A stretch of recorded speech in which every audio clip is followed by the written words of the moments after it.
Hey everybody, welcome back to In the Beat. And to continue our Produce Like series, today we're taking a look at the legendary Kaytranada.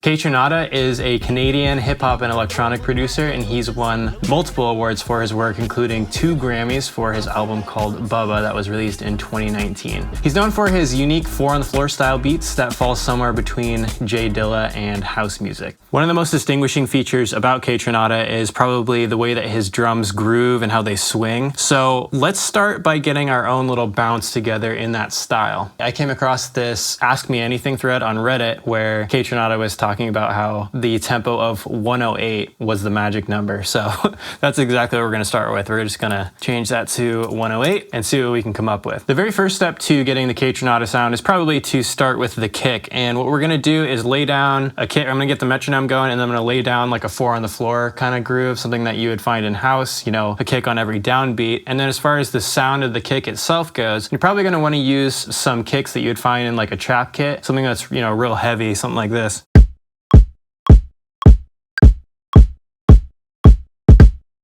So let's take that and we'll quantize a little bit. Let's do about 60%. Kind of the next thing that we should think about here is getting some nice saturation going. The kick is probably going to be the loudest part of the kit, so right now is a good opportunity for us to set the level for the drive. So I've just got a saturator here on my drums bus, and I'm going to play this, and I'm going to bring the drive up to about there, and then match the output to the input gain. And you can also see that I don't have it at 100%, I have it at about 82%. So the bulk of it is still really getting driven, but there's still a part of the non-saturated signal coming through so that it's not completely broken up. And now, you know, the kick will kind of drive the saturation for the rest of the kit, which is what we want. That's part of his sound. Now, next step, a lot of Kaytranada's beats have a live clap in them. So let's actually just lay down some live claps over the top of our kick pattern here. So I'm gonna get the metronome back. I'm going to put on my trusty headphones and let's get some live claps going. So I'm just gonna get some, probably 4 layers of claps going here. It's okay, you know, if these claps are a little bit off. That's what gives it the live feel. So, you know, don't feel like you need to quantize it super tight because claps kind of start to sound weird if you do that.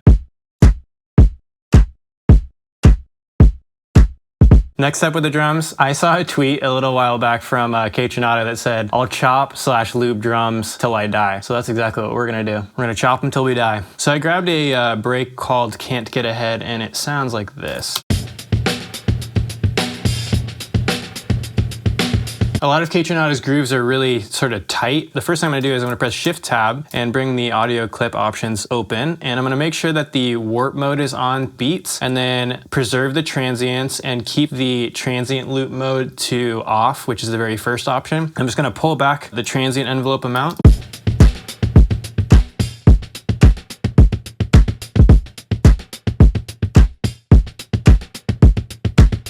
And then I also heard there's this little bit of syncopation right here. And I thought it would be really cool to make that drive the whole beat.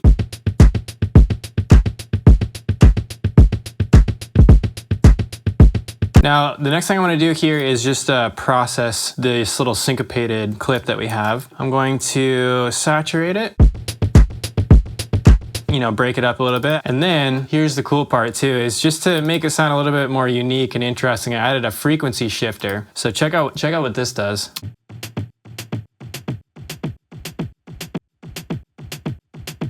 This gives it a different quality. So let's hear this now in context. Now it's starting to get a little bounce here. Okay, now it's time for us to add some hat action into the fold. So I think one of the advantages to using a drum break is that the hats and the snare and the kick all sound like they belong together. I'm gonna go through and just delete all of the kicks and snares in this drum break. Okay, now we're getting somewhere. I kind of feel like I hear some shakers or something on this bounce, so I want to record some of those in. But one of the biggest things that I got off of his Ask Me Anything on Reddit was he encouraged people to sort of beatbox what they heard. Let's beatbox in the actual pattern that I hear, and we'll take it from there. I know. I've got a future ahead of me in beatboxing. Actually, that sounds kind of cool on its own. I just want to high pass it a little. And it almost kind of sounds like a shaker anyways. This could work out great. Cool. Let's add this to the second half of the beat just for a little variation, and we will deal with the arrangement later. This little basic groove that I laid down got me kind of inspired, so I added some other details, like a little bongo hit.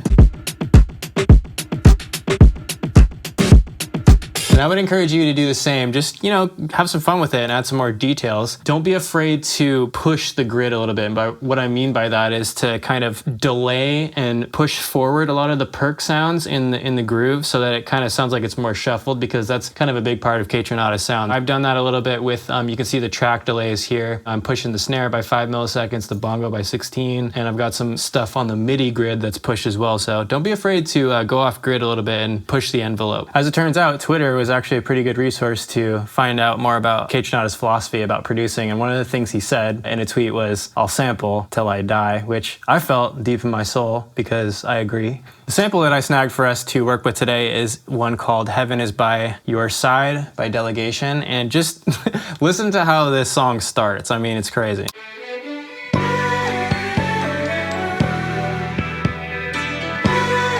Since our tempo is at 108, I can hear that the tempo of this song is a little bit faster than that. So what I'm going to do is just select this beginning portion and pitch it down by 3 semitones. The whole album is actually really good. I recommend you check it out. So let's warp this to our tempo.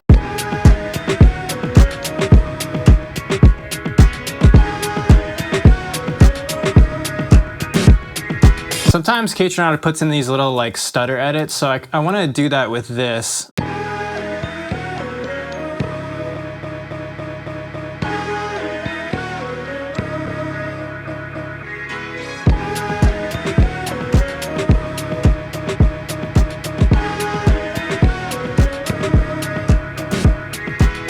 All right, that's feeling pretty cool actually so far. A crucial step for us to do right now to get the Kaytranada sound even more on point is to start sidechaining our main sound here. In this case, it's our sample. And the way I like to do it is have on my kick, which is what I'd like to be the input that's controlling the sidechain, because you want it to duck every time the kick kicks. What I have set up is a rim shot that plays at the same time as my kick, and I call that SC for my sidechain input. As you can see, I've got it inactive, so it's not gonna play a rim shot every time my kick plays. And then I've got a return track set up called short sidechain, where I've set the input from my kick track to be the rim shot, okay? So as you can see, whenever the kick plays, it's getting triggered by the rim shot that's in as part of the chain of the kick. Now all I have to do is go to my sample and then set the output to sends only, because I don't want it to be sending to the sidechain as well as the master. And I'm gonna bring it all the way up to 0.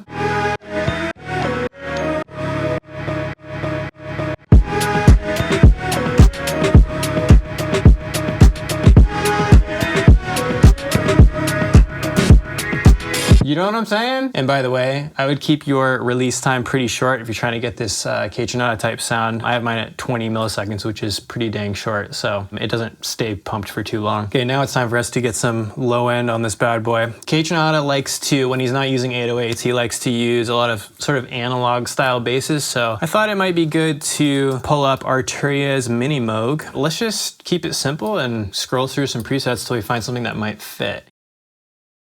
Ooh, this could work. And it's actually called a bass you'll use. I'm happy to oblige. Actually, I'm almost not. I almost don't want to use it because they just knew that I would use it.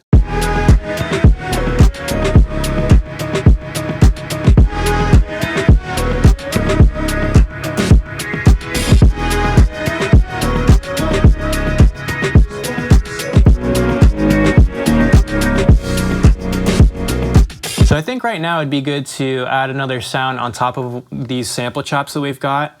Maybe like a chord progression that kind of reinforces what's already happening in the sample. Kaytranada has said in the past that one of his favorite synths, or maybe his go-to synth, is actually the FM8, and luckily I have that. So let's pull that up and sift through some sounds and see if we can find something that we like.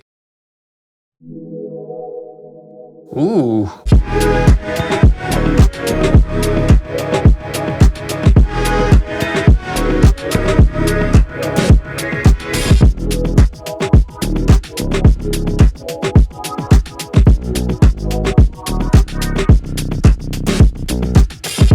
I think that would be cool. I've noticed in a lot of Kaytranada's beats that he'll have like a B section that's completely different than the main part of the beat, just that he can change it up over time. So I want to add a part like that after this so that, you know, it gives us some options in the arrangement phase. I'm gonna pull open the sample and see if we can find a different part that will work.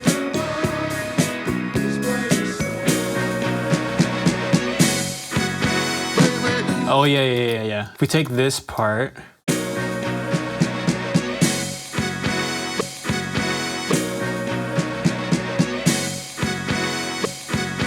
yeah, that could be a cool little bridge to bring back the beat. And actually, now that I'm hearing this B part back, I kind of want to just bump up the tempo a little. It feels like it's dragging slightly. I know that 108 is the magic number, but I gotta break the rules a little bit here. So let's see.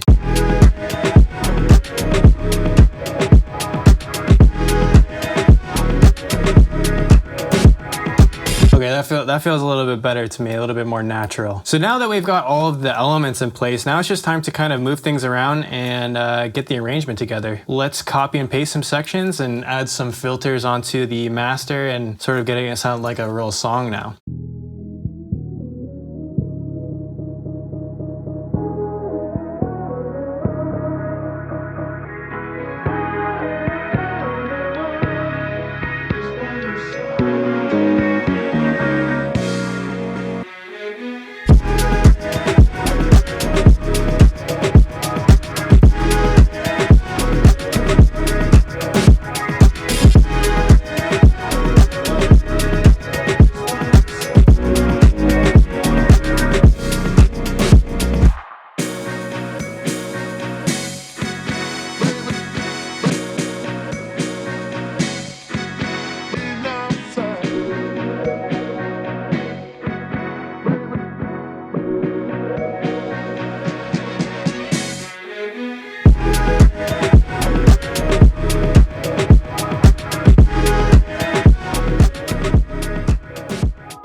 All right, that was our Kaytranada beat for today. I hope you enjoyed this, and I hope that you learned something in the process. And I'd love to hear from you down in the comments below who you'd like to see featured on the next In the Beat for our Produce Like series. Have fun making these types of grooves, and we'll see you on the next In the Beat.